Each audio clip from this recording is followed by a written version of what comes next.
Present continuous tense बघूया. गो असताना कसा चेंज होतो वर्ब ते. I am going to school म्हणजे मी शाळेत जात आहे.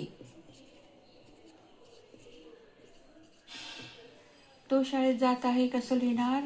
ही is going to school. Okay. ती शाळेत जात आहे कसं लिहिणार?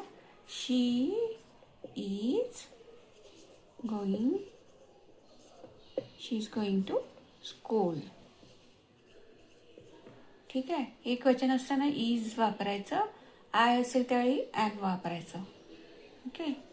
अनेक वचन असताना आर वापरायचं, आर हेल्पिंग वर्ब वापरायचा. म्हणजे ते शाळेत जात आहेत. They are going to school. ठीक आहे. आम्ही शाळेत जात आहोत. वी आर, अनेक वचन आहे म्हणून आर वापरला. We are going to school. You असेल, यू म्हणजे काय? तू किंवा तुम्ही ना.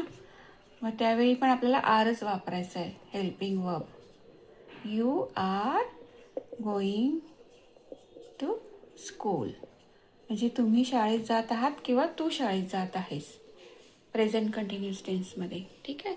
थँक्यू.